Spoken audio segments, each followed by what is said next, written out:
Hey everybody, I'm Austin Bruder, the newest addition to the Crew Squad Studios.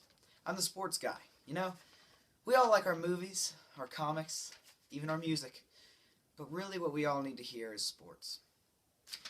Now I'm going to talk about a heavily debated topic in sports today, the top 10 players in the NBA.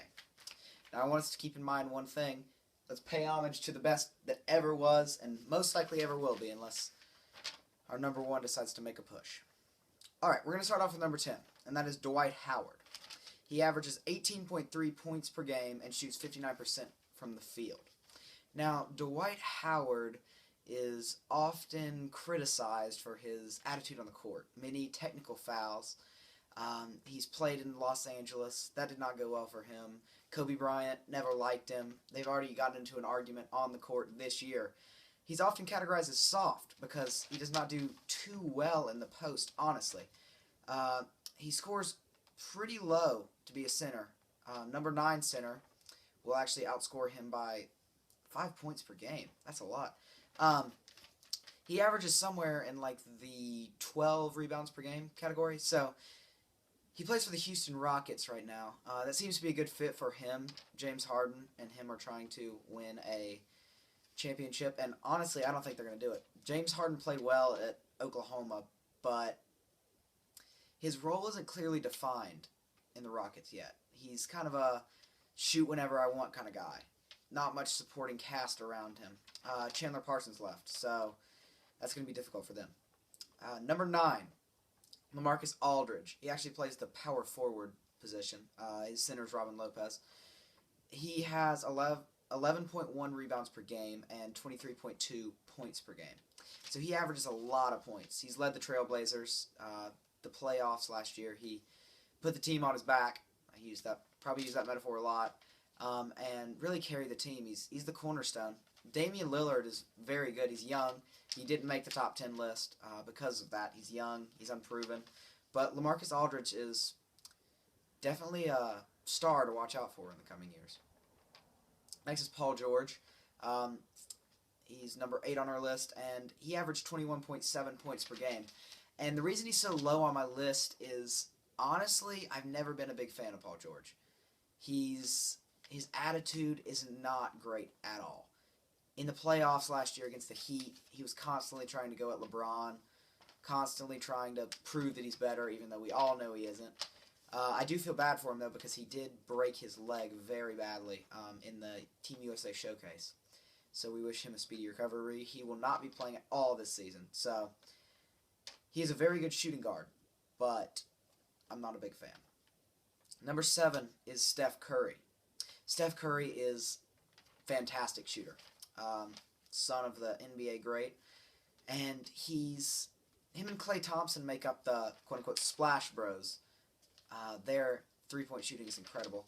He averages 8.5 assists, which is also very good, and 24 points per game. So he's raining threes from behind the arc. He's someone you got to watch out for if you're a defense. Plays for Golden State. They have a pretty good squad this year. Andrew Bogut as a center, David Lee as the power forward, and Klay Thompson and Steph Curry as the backcourt.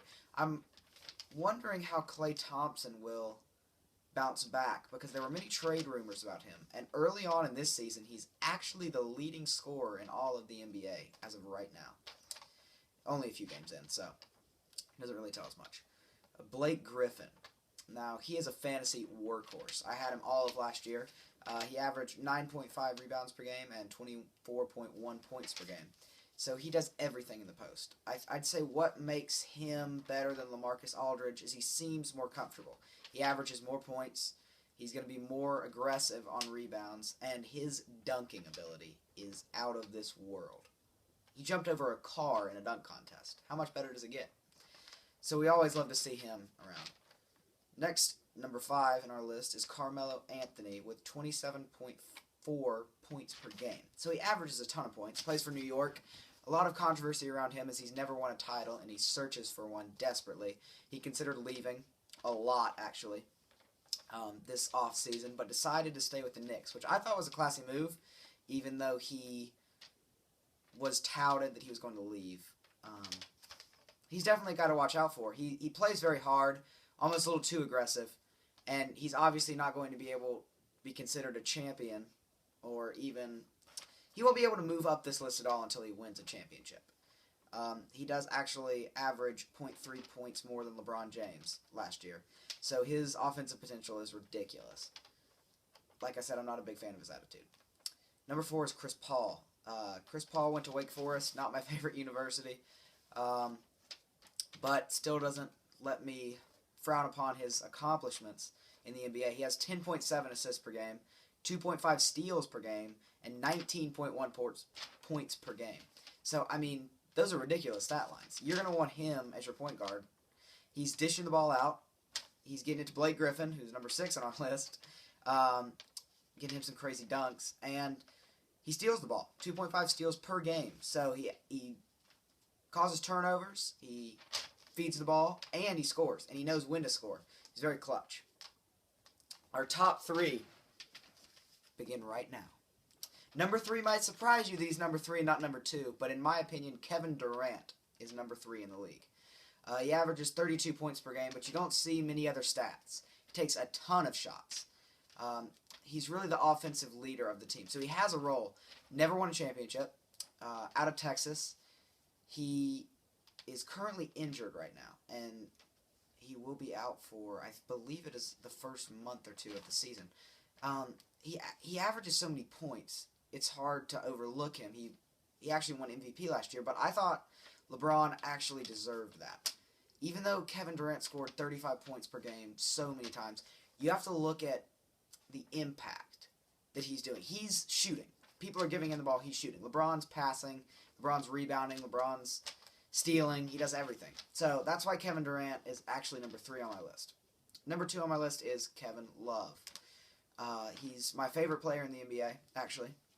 And he averages 26.1 points per game and 12.5 rebounds per game. So his rebounding potential is ridiculous. He is just constantly rebounding the ball, constantly putting it back up. Shoots a high percentage from 3. He is a 3-point specialist almost, but his work in the post is still great. He's elected to leave the Minnesota Timberwolves to join the Cleveland Cavaliers with LeBron James. This is an interesting move because Kyrie Irving used to be the workhorse for the team. He shot all the time, passed really well, and now he's going to have to learn to pass the ball a lot because if LeBron James and Kevin Love aren't getting the ball, someone's going to be angry. His assists, like he makes the most incredible cross-court passes for assists. Already done it like 3 times with LeBron this year, and we're only a few games in. I'm really interested to see how the Cleveland Cavaliers play this year. It's almost like a team that's ex-Miami Heat with Mike Miller and James Jones and LeBron James, and then Kevin Love, obviously. Kyrie Irving playing at Duke. He actually did not make the top 10, but it was close. And our number 1, I think you would all know LeBron James. He averaged 27.1 points per game, 6.3 assists per game, 6.9 rebounds per game, and shot 56% from the field. LeBron, it's hard to describe LeBron, honestly. He is an athletic masterpiece, really. He is ridiculous. He's bulked up. He actually lost weight, though, so he's pretty much all muscle. His dunking ability is next to none, really. Like, he has one of the most powerful dunks. You can't stop him when he's going to the rim. He's an absolute train. That's why I honestly think he is levels above Kevin Durant, because you don't see Kevin Durant making these massive, huge moves to the rim, laying it in, fighting for rebounds, passing the ball constantly. And also, LeBron James is clutch, no matter what anyone wants to say. Just take a look at his playoff performance at Miami. He had to hit the game-winning shot in the finals, Game 7 against the Spurs, to clinch the spot. Wasn't that easy of a shot. Tim Duncan had his hand up, contesting, and he still hit it. People don't call him clutch for some reason. And there are more LeBron James haters out there than anything I've ever seen. But he's clearly earned our respect for number 1 on this countdown. He was not the MVP this year. He was the MVP last year. Won 2 championships with Miami. And I think he made an extremely classy decision to return to Cleveland. He didn't do his big decision on the television. He just said, posted an Instagram picture, which I saw within the first 10 minutes it was put up, and just said LeBron James, picture of him in a Cleveland jersey, and said, "I'm coming home." So he means more to Akron, Ohio than anything we could imagine. He is Cleveland, really. He is the face of Cleveland, and when he left, everyone was so upset. Now he's coming back, so everyone's with him, and their team is spectacular with Kevin Love and Kyrie Irving. You have to watch out for them, and my prediction is that they are going to win the NBA Finals. The Spurs are a very good team. None of their players made my top 10 list. They work well as a team, but I think the mixture of Kevin Love, LeBron James, Kyrie Irving, and the backup shooting of even James Jones and Mike Miller, along with Dion Waiters, will really propel the Cleveland Cavaliers way past what anyone believes. I do think they'll win the title. I think Kevin Durant will come back with a vengeance, honestly, after his injury. But I don't think it'll be enough to withhold the MVP. I think LeBron will win it again this year. He's going to show Cleveland why he left, and he got better, and he came back. So it's going to be a very exciting season to watch. I think Kevin Love will be a big part of that team as well, with his rebounding abilities and his passing abilities and scoring abilities, because he is a massive threat behind the arc. Literally, he's a big dude. So it's going to be a really fun NBA season to watch. It's going to be a little weird without Paul George, but I think we're all excited. And like I said, my prediction is the Cleveland Cavaliers for the win. So from everyone here at Crew Squad Studios, we thank you for watching. I hope you enjoy the sports section, and I will be putting out many more videos to come. Thank you.